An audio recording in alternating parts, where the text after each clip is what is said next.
Assalamualaikum dan salam sejahtera. Bersama saya Muhammad Dihya Sahlan dalam Berita Pagi Sabah edisi Sabtu 4 Julai 2020. Dua kes baharu positif COVID-19 dicatatkan di Sabah semalam menjadikan kumulatif kes kini 375. Kedua-dua kes berkenaan melibatkan warga negara Malaysia iaitu dua kes saringan prarujukan di Hospital Queen Elizabeth, Kota Kinabalu. Perkembangan berkenaan dimaklumkan Ketua Pengarah Kesihatan Datuk Nor Hisham Abdullah dalam sidang media di Ibu Negara. Sementara itu, menurut infografik Kementerian Kesihatan dan Kesejahteraan Rakyat Sabah, tiada pertambahan kes sembuh direkodkan. Jumlah pesakit sembuh kekal 356 orang.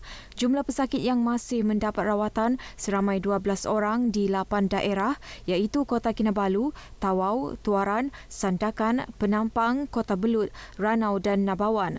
Angka korban akibat COVID-19 di negeri ini kekal 7 kes. Sebidang tanah seluas 158.23 hektar milik Yayasan Sabah di Kampung Meruntum Lokawi, Putatan bakal dibangunkan sebagai pusat komersial dan pelancongan. Menurut Ketua Menteri Datuk Seri Panglima Muhammad Syafiq Abdal, projek ini akan dilaksanakan Syarikat Tegas Bangsa Sendirian Berhad TBSB menjelang akhir tahun ini.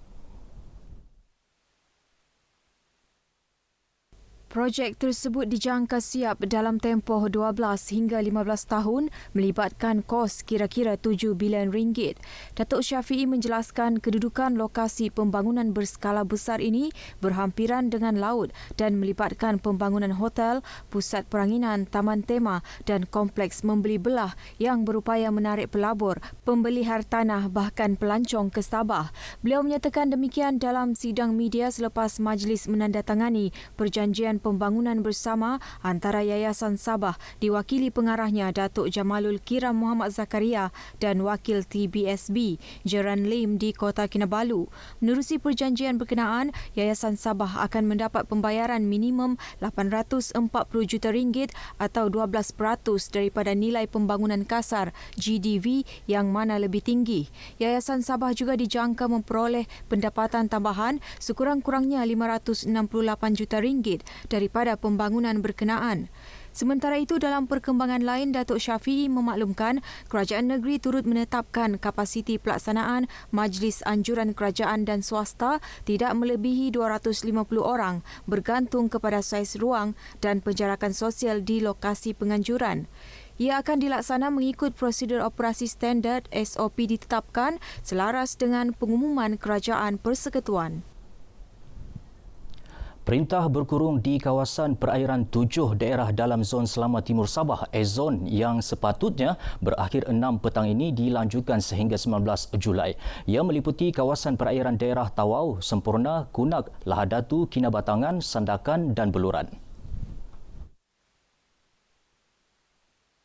Pesuruhjaya Polis Sabah Datuk Zaini Jas berkata susulan pelanjutan ini penduduk di kawasan berkenaan diminta berada di dalam rumah dan tidak dibenarkan memasuki kawasan perairan antara 6 petang hingga 6 pagi sepanjang tempoh tersebut. Perintah berkurung dilanjutkan bagi memastikan kawasan perairan tidak diceroboh pengganas yang mengancam keselamatan penyelidik antarabangsa yang menjalankan penyidikan dan pelancong di pulau-pulau peranginan.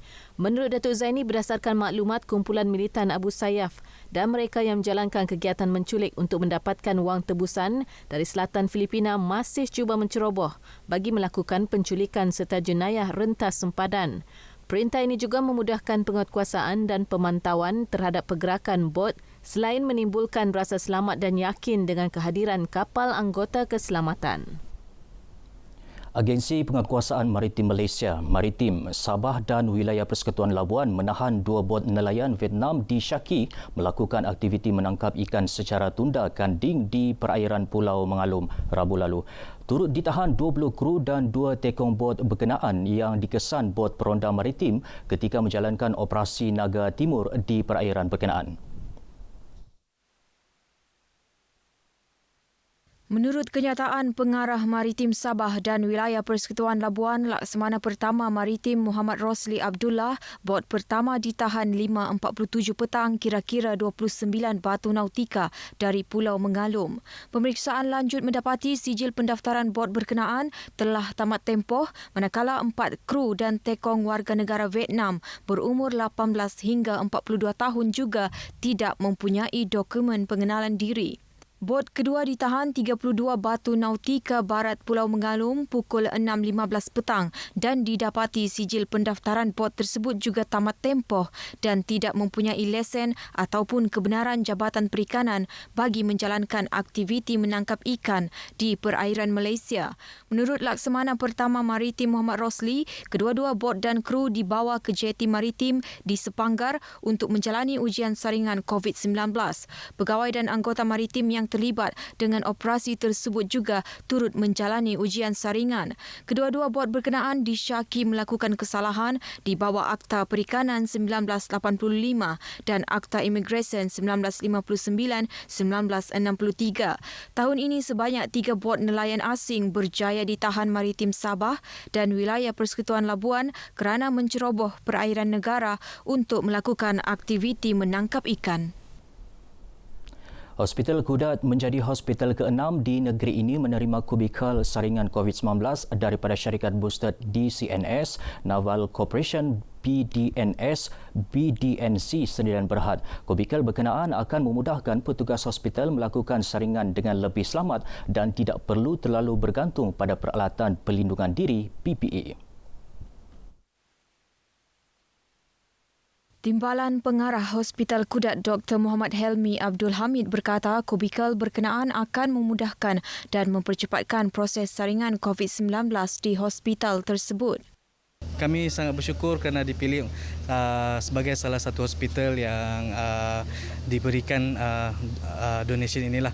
Dan memang ada perbincangan, memang kita ada perbincangan dengan pihak ILP, pihak Boston Naval untuk dapatkan kubikel screen inilah. Sementara itu, Ketua Pegawai Eksekutif BDNC Feroz Razi Ramli berkata reka bentuk kubikal berkenaan merupakan idea hasil perbincangan Institut Latihan Perindustrian Kota Kinabalu ILPKK dan Jabatan Kesihatan Negeri Sabah JKNS. Kami sentiasa terbuka dengan apa-apa cadangan. Ini adalah salah satu usaha corporate social responsibility oleh BDNC. Dan apa-apa cadangan yang akan diutarakan sama ada untuk cubicle screening ataupun lain-lain seperti yang disebut oleh Encik Sudirman, kami bersedia. Sumbangan ini merupakan sebahagian tanggungjawab sosial korporat syarikat berkenaan bagi membantu barisan hadapan menentang pandemik berbahaya berkenaan. Penyerahan sumbangan diadakan di Hospital Kudat dan turut dihadiri Pengarah ILPKK Sudirman Hamad. Guru bimbingan dan kaunseling kini bersiap sedia membantu pelajar yang terkesan dari segi emosi akibat terkurung di rumah berikutan wabak COVID-19 untuk memulakan sesi persekolahan pada 15 Julai ini. Guru kaunseling Sekolah Kebangsaan SK Tansau Adrian Retain Gusuk berkata tidak dinafikan terdapat pelajar yang terganggu emosi dan tertekan dengan keadaan normal baharu termasuk duduk di rumah terlalu lama. Antara langkah diambil bagi memberi semangat kepada pelajar berdepan situasi sedemikian ialah mengadakan program Minda Sihat selain membantu ibu bapa menyediakan jadual waktu belajar anak-anak. Program Minda Sihat ini antara kandungannya adalah yang pertama kami akan mengadakan program 5 minit. Setiap kali kami masuk di dalam kelas kami akan mengadakan program 5 menit bersama dengan murid untuk membuat relaksasi. Adrian yang ditemui RTM di SK Tansau Putatan memberitahu kaedah seni lukisan juga dipraktikkan bagi mengenal pasti emosi pelajar. Sementara itu, kaunselor berdaftar Stanley Misun ketika dihubungi RTM berkata pihak guru kaunseling komited membantu pelajar melalui sesi bimbingan kaunseling secara individu atau kelompok yang memberi fokus kepada pengurusan emosi dan kendiri. Bagaimanapun, kerjasama semua pihak diperlukan dalam pengurusan emosi dan kendiri pelajar dan bukan hanya bergantung kepada satu pihak sahaja. Pusat Internet Komuniti Kampung Pinggan Pitas menjadi pusat internet pertama di Sabah menikmati kelajuan internet hingga 300 Mbps. Pengarah Wilayah Telekom Malaysia Berhad TM Sabah Datuk Muhammad Sainal Muhammad Amin berkata, pusat berkenaan merupakan antara 23 pusat internet komuniti TM yang dinaik taraf di negeri ini. Capaian internet berkelajuan tinggi di kampung berkenaan akan memberi manfaat kepada hampir 800 pengguna di kawasan tersebut. Telah pun membuat beberapa gerakan untuk mengkaji tempat yang sesuai. Sebab daripada 23 ni kita kena pilih yang sesuai berdasarkan kepada keperluan. Contohnya macam kampung Pinggan ni memang keperluan untuk capaian internet yang laju itu sangat diperlukan. Datuk Muhammad Sainal menyatakan demikian kepada RTM di Pusat Internet Komuniti Kampung Pinggan Pitas. Katanya, TM komited untuk menangani pelbagai cabaran meluaskan liputan rangkaian di Sabah yang berkawasan luas termasuk di pedalaman menerusi pelbagai teknologi yang bersesuaian. Pusat Internet Kampung Pinggan dilengkapi dengan peralatan IT termasuk 20 komputer dan TM turut menyediakan akses awam menerusi Wi-Fi di sekitar pusat internet tersebut. Seorang fasilitator juga disediakan untuk membantu ahli pusat komuniti menggunakan kemudahan yang disediakan. Komuniti Pengusaha Dalai Sabah KPDS kini dalam usaha mengkomersialkan buah pokok dalai sebagai satu produk yang boleh menjana sumber pendapatan rakyat negeri ini. Menurut pengurusi KPDS, Dr. Rosalin Gulunu, beberapa kawasan dipilih menjadi lokasi tanaman buah tersebut, antaranya Tuaran, Tamparuli, Kiulu, Ranau, Tambunan, Kota Belud, Telipuk, Inanam dan Keningau. Tanaman tersebut akan diusahakan kumpulan komuniti luar bandar buah dalai sesuai untuk membuat produk kraft tangan. Dalai ini dia tahan sebab bila kami tidak menggunakan apa-apa bahan pengawet, kami menggunakan semata-mata cahaya matahari, dikeringkan secukupnya dan boleh bertahan sehingga 10 tahun ataupun lebih. Beliau ditemui pemberita RTM selepas penyampaian hadiah pemenang pertandingan Reka Cipta dan Kreatif berasaskan dalai di Inanam. Sementara itu, pemenang pertandingan tersebut menzahirkan rasa bangga kerana berpeluang mengetengahkan produk daripada buah dalai. Selain saya buat aksesori, saya buat beg lah. Itu macam dia punya dalai itu saya beli dari kawan. Saya sangat gembira lah selain daripada saya menang hari ini.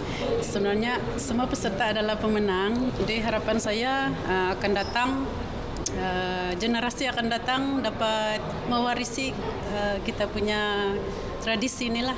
Saya harap kraft dalai ini akan pergi lebih jauh dan boleh digunakan untuk setiap lapisan masyarakat lah. Dalai ini original, bukan diproses di kilang, so ini very original. Pertandingan ini menerima lebih 200 penyertaan daripada pembuat produk kraft tangan. Baik, sekian dahulu berita pagi Sabah. Saudara, budayakan norma baharu, jaga diri, patuhi arahan pihak berkuasa. Saya Muhammad Dihya Sahlan. Assalamualaikum dan salam sejahtera.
Assalamualaikum dan salam sejahtera. Berita Pagi Sarawak bersama saya, Abang Muasli, Abang Abdul Samad. Kita mulakan berita edisi Sabtu 4 Julai dengan perkembangan ini. Kementerian Pembangunan Luar Bandar mahu projek pembinaan Maktab Rendah Sains Mara MRSM Lawas dikendalikan kontraktor tempatan. Menterinya, Datuk Dr. Abdul Latif Ahmad, yakin kontraktor anak negeri khususnya dari Lawas berupaya mengemudi projek berkenaan selain mampu melaksanakan tanggungjawab itu sebaiknya. Saya lebih suka kalau ada kontraktor tempatan, anak tempatan yang orang asal daripada Lawas. Banner ni kerana dia ada jiwa. Kalau apa-apa hal runtuh ke apa, dia tanggungjawab. Kalau buat kat tempat lain, kontraktor lain buat apa semua, dia tak ada rasa kasih. Dia nak duit je, kan? Dia nak untung je. Tapi kalau ada anak tempatan, dia ada jiwa. Jadi dia buat tu dengan hati-hati kerana mungkin satu hari nanti anak dia masuk situ ke, cucu dia ke, cicit dia ke. Sementara mengenai proses dan langkah seterusnya, beliau memberi reaksi berikut. Projek tersebut akan ditender secara terbuka oleh JKR. Duit dah ada. Bila masa kita duit ni rancangan Malaysia ke-11 dan kita akan masuk dalam rancangan Malaysia ke-12, rolling plan apa semua. Jadi tak ada masalah lah. Saya nak bagi assurance kepada Timbalan Ketua Menteri yang juga Adun Bukit Sari, yang di mana MRSM ni Lawas ni berada dalam zon beliau. Beliau bercakap demikian dalam sidang media di Lawas selepas majlis penyerahan geran tanah MRSM Lawas. Projek bernilai RM140 juta itu dijangka siap pada tahun 2024 akan menjadi institusi pendidikan menengah milik MARA yang pertama di koridor utara negeri Sarawak dan MRSM kelima dibina di negeri ini. Buat masa ini terdapat 3 buah MRSM di Sarawak iaitu Kuching, Betong, Mukah, manakala MRSM Bintulu sedang dalam pembinaan itu merupakan projek pembangunan secara bersama antara MARA, Petronas dan kerajaan negeri. Dilengkapi kemudahan pembelajaran yang selesa dan kondusif, MRSM Lawas berupaya menampung seramai 450 orang pelajar tingkatan 1 hingga 5, menawarkan pendidikan premier yang mengetengahkan integrasi antara kurikulum kebangsaan dan kurikulum MARA dengan tumpuan terhadap kursus khas dan kursus pembangunan sosial. Projek pembinaan Jambatan Bintulu Jepak kembali beroperasi selepas tergendala ekoran pelaksanaan Perintah Kawalan Pergerakan. Ketua Menteri Datuk Petinggi Abang Johari Tun Oping semasa lawatan ke tapak projek berkata, jambatan tersebut dijangka siap pada Julai 2023 lewat 3 bulan daripada jadual asal. Dia berjalan dengan baik dan diharapkan pada tahun 2023 ia akan siap. Bermakna daripada Bintulu ke airport hanyalah 6 km. Projek menelan kos RM467 juta itu yang merangkumi pembinaan jambatan 4 lorong 2 hala menyeberangi Kuala Batang Kemenang lengkap dengan jejambat kebersimpangan lalu lintas Jalan Tun Ahmad Zaidi, Jalan Tun Razak, Jalan Abang Galau. Sementara itu, menurut Menteri Muda Pembangunan, Pelabuhan dan Infrastruktur, Datuk Julahi Narawi, sehingga kini progres projek tersebut telah mencapai hampir 4%. Sekarang is 3.94%, almost 4%. Jadi maknanya you should take into account ada delay sikit lah disebabkan 3 bulan tidak bekerja. Jadi sekarang adalah progresnya 3.94%. Dalam pada itu, beliau mengakui masih terdapat pekerja warga negara China yang berada di negara tersebut belum dapat kembali ke Bintulu bagi meneruskan kerja-kerja pembinaan jambatan yang bakal menghubungkan bandar Bintulu dengan kawasan perkampungan Jepak. Kerja-kerja pembinaan di tapak tersebut juga menurut beliau mematuhi prosedur operasi standard yang telah ditetapkan termasuk di rumah pekerja. Penduduk di Sarawak diseru untuk terus mengekalkan perpaduan sedia ada. Menteri Kebajikan Kesejahteraan Komuniti Wanita Keluarga dan Pembangunan Kanak-kanak, Datuk Seri Fatimah Abdullah berkata, ini penting kerana negeri ini sering dijadikan contoh negeri yang memiliki perpaduan yang tinggi. Datuk Seri Fatimah berkata kemakmuran dan keunikan masyarakat yang terdiri daripada pelbagai kaum dan agama sering ditonjolkan melalui interaksi penduduk di negeri ini dan ia harus disemai agar dapat dinikmati oleh generasi yang akan datang. Jelas beliau, tanpa perpaduan maka sesebuah negeri atau negara akan berdepan pelbagai isu-isu perpecahan masyarakat yang boleh menggugat kestabilan negara. Dari dulu lagi Tok Nan, masa Tok Nan dulu sangat lantang mengatakan orang yang akan menggugat perpaduan dan keharmonian di Sarawak tidak dibenarkan masuk ke Sarawak. Beliau berkata demikian pada sidang media di Kuching selepas menerima kunjungan hormat daripada Ketua Unit Perhubungan Masyarakat dan Kejiranan, Ros Jonathan, yang mewakili Pengarah Perpaduan Negara dan Integriti Nasional Negeri Sarawak. Kunjungan hormat tersebut adalah bagi menerangkan berkenaan dengan jawatan kuasa tindakan perpaduan negeri Sarawak selain perbincangan mengenai keahliannya yang akan dipengerusikan oleh Datuk Seri Fatimah Abdullah kelak. Jawatan kuasa di peringkat negeri itu bagi membincangkan isu-isu dan masalah perpaduan serta perancangan dan pelaksanaan program serta aktiviti perpaduan. Tabung Baitul Mal Sarawak TBS telah mengagihkan RM30,360 kepada 21 penerima dalam satu majlis ringkas di Kompleks Islam Sibu. Pengurus Besar TBS, Datuk Abang Muhammad Shibli Abang Muhammad Naili berkata kesemua penerima adalah di bawah 3 program iaitu program mengukuhkan tradisi keilmuan, program membangunkan institusi Islam dan program memantapkan kebajikan ummah. Datuk Abang Muhammad Shibli berkata 3 program itu dilaksanakan sepanjang tahun dan terbuka kepada individu yang layak dan memenuhi syarat yang ditetapkan oleh Jabatan Mufti Negeri Sarawak.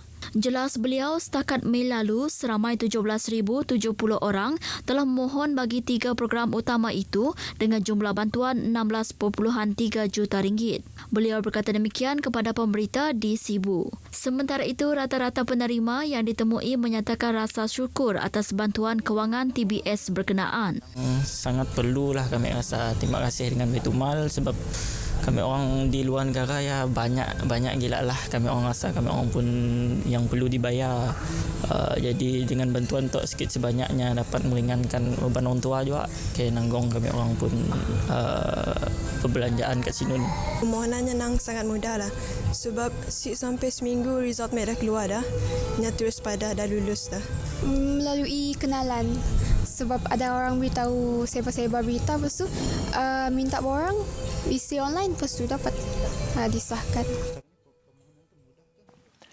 Kes positif COVID-19 di negeri ini kekal 571 kes apabila tiada kes positif dilaporkan semalam. Sekretariat Jawatankuasa Pengurusan Bencana Negeri JPBN Sarawak melaporkan semalam juga terdapat 1 kes baharu yang telah sembuh dan didischarge dari Hospital Umum Sarawak. Ini menjadikan jumlah keseluruhan kes positif COVID-19 yang sembuh dan discharge sebanyak 545 orang atau 95.45%.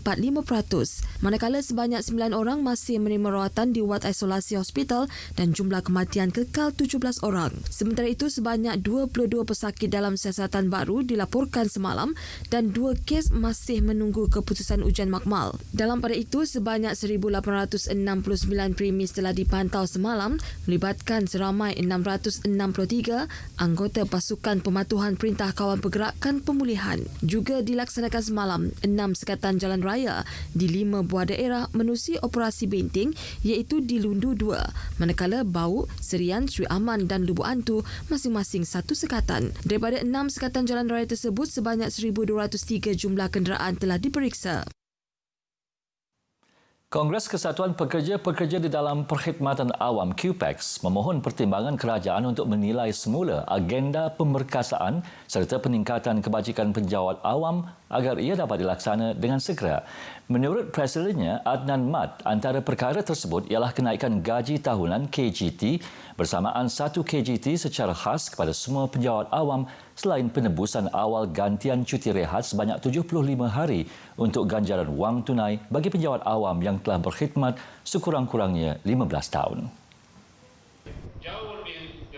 Adnan Mat berkata ini ekoran QPEX menerima keluhan penjawat awam yang melahirkan rasa kecewa kerana perkara yang dirancang dan diumum melibatkan agenda berkenaan tidak dapat dilaksanakan berikutan pertukaran kerajaan. Ketika Majlis Apresiasi bagi petugas Barisan Hadapan dan Majlis bersama ketua-ketua jabatan di pejabat QPEX Negeri Sarawak di Kuching, Adnan Mat menjelaskan QPEX tidak menerima sebarang jawapan yang kukuh berkaitan perkara itu setakat ini. Di Kuching, seorang wanita 22 tahun ditahan kerana memiliki dadah jenis syabu seberat 6.68 gram. Timbalan Ketua Polis Daerah Kuching, Superintendent Merbin Lisa mendedahkan tangkapan dilakukan kira-kira pukul 11.45 pagi di kawasan bangunan Wisma Yunako Khamis lepas. Menerusi satu kenyataan media, Superintendent Merbin berkata hasil siasatan awal mendapati suspek membekalkan bekalan dadah dengan nilai anggaran RM1,002 secara transaksi dalam talian daripada pengedar yang tidak dikenali. Saringan awal air kencing mendapati suspek positif dadah jenis metafetamin dan suspek juga mempunyai rekod kesalahan lampau. Kes disiasat di bawah Seksyen 39A-1 Akta Dadah Berbahaya 1952. Sekian berita pagi Sarawak. Saya Abang Muasli, Abang Abdul Samad. Selamat berhujung minggu. Assalamualaikum.